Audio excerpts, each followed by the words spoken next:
મિત્રો, ગઈકાલે હું અમદાવાદ હતો રવિવારના દિવસે મારા સન સાથે.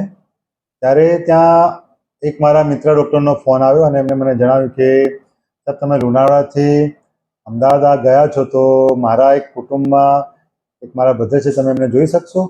એમના ઘણા બધા ઇસ્યુ ચાલે છે અને એમની ટ્રીટમેન્ટ પણ ચાલુ છે અને એમને તકલીફ પણ બહુ પડે છે અને ઘરમાં લડાઈ ઝઘડા પણ બહુ થાય છે. તો તમે એક વખત સર ઇવેલ્યુએશન કરીને તમે જોઈ લો ને. કેમ કે અમે અમારા નજીકના કોઈ કન્સલ્ટન્ટ સાયકાટ્રિસ્ટને બતાવી શકાય એવું નથી, કેમ કે મોટાભાગના લોકો અમે ઓળખતા હોય છે, અમને પણ ઓળખતા હોય છે, તો અમને ત્યાં થોડી શરમ સંકોચ રહેતી હોય છે. ત્યારે મને બધાથી પહેલાં મેં એમને જાણ કરી કે તમે મને, હું પણ ન્યુરો સાયકાટ્રિસ્ટ છું, તમે મને કેમ જણાવો છો, તો મને દેખવા માટે કેમ જણાવો છો? તમે કીધું સાહેબ તમે લુણાવાડાથી છો અને તમે અમદાવાદ જઈને જોશો તો કોઈ વ્યક્તિઓને ખ્યાલ ના આવે. તો મેં એમને જણાવ્યું કે આ બાબતમાં શરમ સંકોચ કઈ બાબતમાં રાખો છો? તમને કહ્યું સર સાયકાટ્રિસ્ટને બતાવ્યું તો લોકો એવું માની લે કે કોઈ મગજની અથવા માનસિક બીમારી થઈ હોય તો જ સાયકાટ્રિસ્ટને બતાવવું પડે. ત્યારે મેં એમને સમજાવ્યું, ના, એવું જરૂરી નથી. સાયકાટ્રિસ્ટને બતાવવું એટલે કે ઘણી એવી બધી બાબત છે જે મન સાથે જોડાયેલી છે, લાગણી સાથે જોડાયેલી છે, વિચારો સાથે જોડાયેલી છે અને મગજના જે હોર્મોન ચેન્જ થાય જેના કારણે જે વર્તનવાણીમાં બદલાવ આવે છે, ડિસિઝનમાં બદલાવ આવે છે, એ ઘણી બધી બીમારી છે, ઘણી બધી તકલીફો પણ છે, સમસ્યા પણ છે. જેમાં પ્રેમની પણ આવી જાય, હસબન્ડ વાઈફની પણ આવી જાય, બાળકોની પણ આવી જાય, મા બાપની પણ આવી જાય અને આપણી પોતાની પર્સનલ પણ આવી જાય. જે બાબતોના કારણે આપણું મન બેચેન રહેતું હોય, ગુસ્સો રહેતો હોય, કે નેગેટિવ વિચારો આવતા હોય, કે ક્યારેક આપણા સ્વભાવમાં બહુ નેગેટિવ બદલાવ આવતો હોય જે આપણે કંટ્રોલ ના કરી શકતા હોય, આપણને ખ્યાલ હોય કે આ નેગેટિવ છે તો પણ જેની ઇમ્પેક્ટ ખરાબ પડતી હોય છે. તો આ બાબતમાં પણ તમે બતાવી શકો છો. ત્યારે મારા ડૉક્ટર મિત્રે એવું જણાવ્યું કે સાહેબ, અમને તો એવું જ હતું કે સાયકાટ્રિસ્ટને બતાવવું એટલે તો ફક્ત ગાંડપણની બીમારી હોય તો જ સાયકાટ્રિસ્ટ સારવાર કરે ને, એના સિવાય તો બીજી સારવારમાં તો શું જરૂર પડે, બરાબર છે? તો એમને ત્યારે મેં જણાવ્યું કે સાયકાટ્રિસ્ટમાં આટલી તો સારવાર હોય છે, પણ સાથે સાથે શરીર ઉપર જે મનની તકલીફના કારણે, જેમ કે ચિંતા છે, ડર છે, એન્ઝાયટી છે, બરાબર, રોજિંદી લાઈફની જે ઘટનાઓ બને છે જેની અસર આપણા પર પડતી હોય છે, જેની શરીર પર અસર પડતી હોય છે, જે આપણે અનુભવ નથી કરી શકતા અથવા જાણી નથી શકતા, લાંબા ગાળે એ બાબતની અસર બહુ મોટી પડતી હોય છે. જેમ કે ડાયાબિટીસ થવું, બ્લડ પ્રેશર વધવું, હાર્ટ એટેક આવવો, લકવા થવું. તો એ ક્રોનિક સ્ટ્રેસ અથવા શોર્ટ ટર્મ સ્ટ્રેસની ઇમ્પેક્ટ પડતી હોય છે જેને આપણે ઓળખી શકતા નથી. કેમ?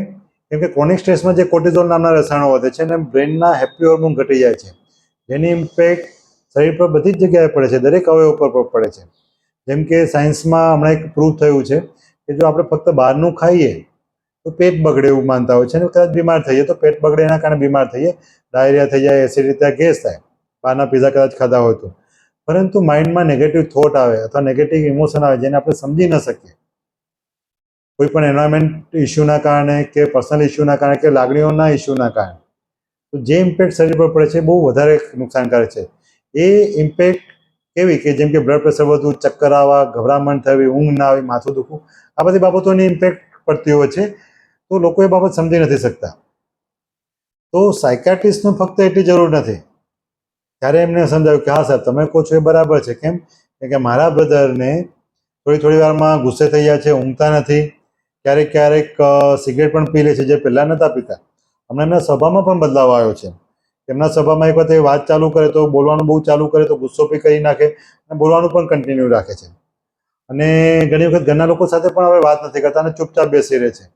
અને ક્યારેક અચાનક જ કોઈક અવાજ આવે, રિંગ આવે ફોન, તો બહુ ગભરાઈ જાય છે અને એમના વાઈફ સાથે પણ નાની નાની વાતમાં ચીડચીડાપણ, ઝઘડા કરી નાખે છે. તો મેં એમને સમજાવ્યું કે બધાથી પહેલાં તો આપણે આ બાબતમાં કાઉન્સેલિંગની જરૂરિયાત છે કે કાઉન્સેલિંગની સારવારની જરૂરિયાત છે કે મેડિસિનની જરૂરિયાત છે, એ તો આપણે જ્યારે એક વખત એમને જોઈએ, તપાસીએ ત્યારે જ ખબર પડે.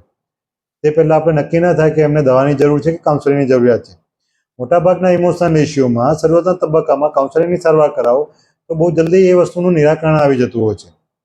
જ્યાં આપણે થોટ પેટર્ન અને આપણા ઇમોશનને આપણે સમજી ન શકતા હોય, કંટ્રોલ ના કરી શકતા હોય, જેના કારણે આપણું રિએક્શન એબનોર્મલ રીતે કે અનહેલ્ધી રીતે થતું હોય છે સમાજમાં, ઘટનાઓ બાબતમાં, પોતાના લોકો માટે.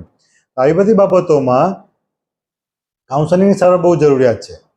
તો મારી બાબતમાં એ તમને જાણ કરવી જરૂરી છે કે કાઉન્સેલિંગની સારવાર બીજે ક્યાં જરૂરી હોય.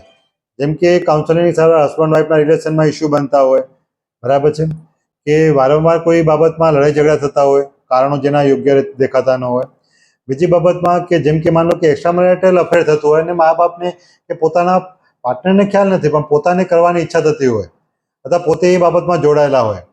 ઘણી વખત બાળકોને તકલીફ પડતી હોય અને આપણે એ બાબતને સમજી ન શકતા હોય અને ઘણી વખત આપણે પોતાની જાતને એક્સપ્રેસ ન કરી શકતા હોય અથવા પોતાની બાબતને કોઈ સમજી શકતું નથી એવું આપણે કન્ટિન્યુ ફીલ કરતા હોય તો આ બાબતના કારણે તકલીફો થવાની શક્યતા વધી જતી હોય છે અને લડાઈ ઝઘડા બહુ વધી જાય. તો આ બાબતો જે છે એમાં કાઉન્સેલિંગની સારવાર બહુ જરૂરિયાત છે.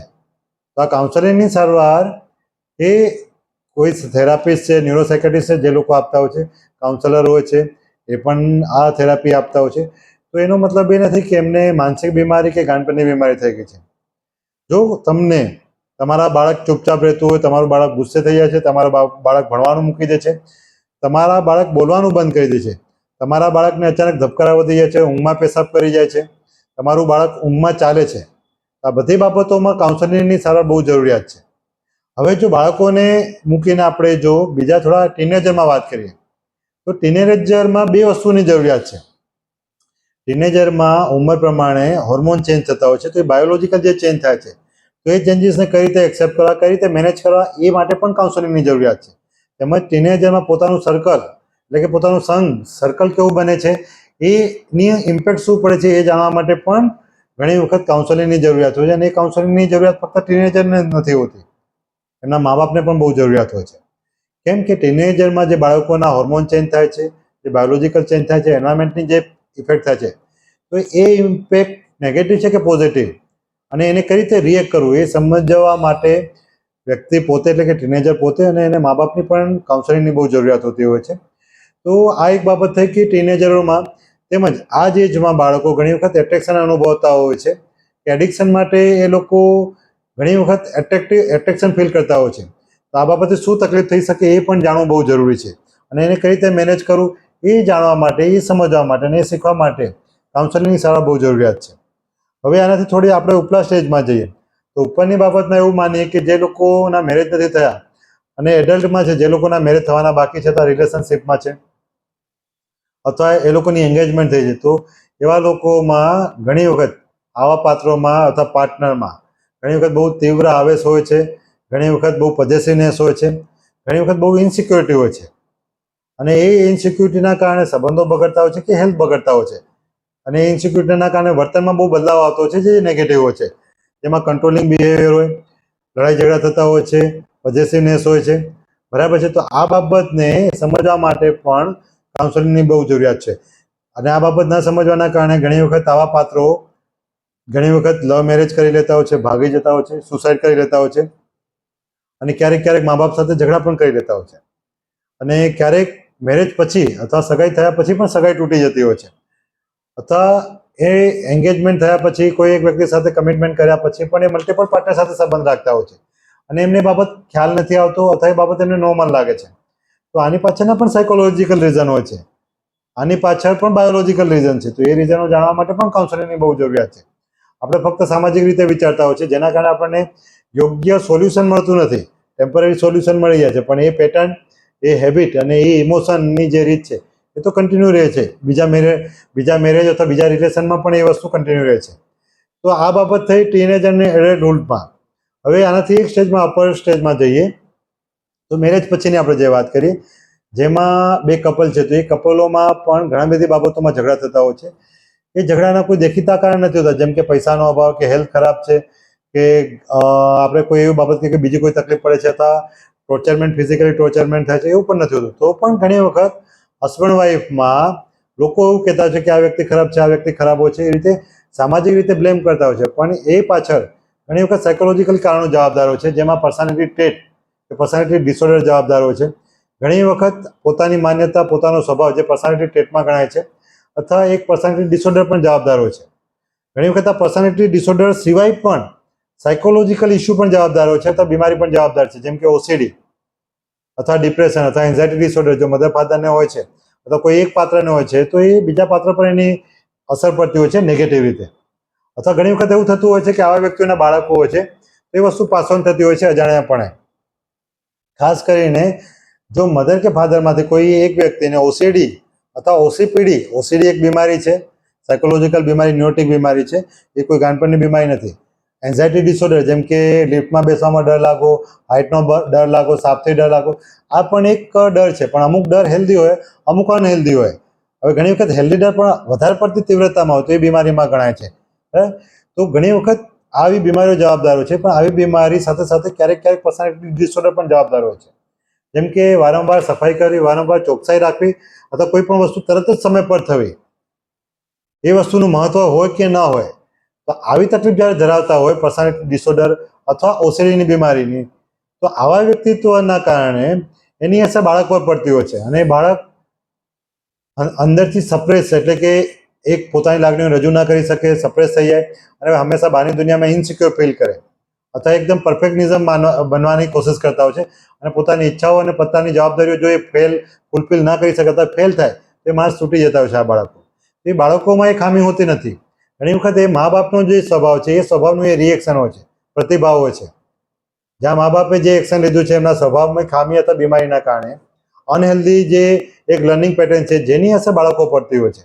અને બાળકો પર પણ એ અસર પડે અને બાળકોનું રિઝલ્ટ ઘણી વખત એ બગડતું હોય છે, જે એજ્યુકેશન સાથે જોડાયેલું હોય, એમના રિલેશનશિપમાં હોય કે એમની જોબ સાથે જોડાયેલું હોય છે. પણ બાળકોને આ કન્ડિશનમાં વ્યક્તિઓ સમજી શકતા નથી. અને ઘણી વખત કોઈ એક પેરેન્ટ્સ સમજી શકે છે અને જેને હોસ્પિટલમાં લઈને આવવાની તૈયારી કરતા હોય છે, ત્યારે એમની મા બાપની બંનેની જરૂરિયાત હોય છે. ત્યારે મા બાપ જેને આ તકલીફ હોય છે તો એ લોકો એગ્રી થતા નથી હોતા, અથવા એ વસ્તુ સમજવા તૈયાર નથી હોતા કે મને કોઈ તકલીફ છે કે નહીં, અથવા મારા સ્વભાવમાં ખામી છે જેની અસર મારા બાળક પર પડી છે. એ સમજવાની તૈયાર હોતી નથી અથવા સ્વીકારવા માટે તૈયાર નથી હોતા. તો જેના કારણે બાળકને પણ ઘણી વખત તકલીફ વધારે પડે છે, અથવા પોતાના પાર્ટનરને પણ ઘણી તકલીફ પડે છે. પણ મિત્રો, આ સ્વભાવની ખામી એ કોઈ ગાંડપણની બીમારી નથી. ઓસીડી થવું કે ડરની બીમારી થવી એ કોઈ ગાંડપણની બીમારી નથી. એ ન્યુરોટિક ઇલનેસ છે. એ માઇન્ડની તકલીફ સાથે જોડાયેલી છે, લાગણી, વિચારો અને અનુભવ સાથે જોડાયેલી.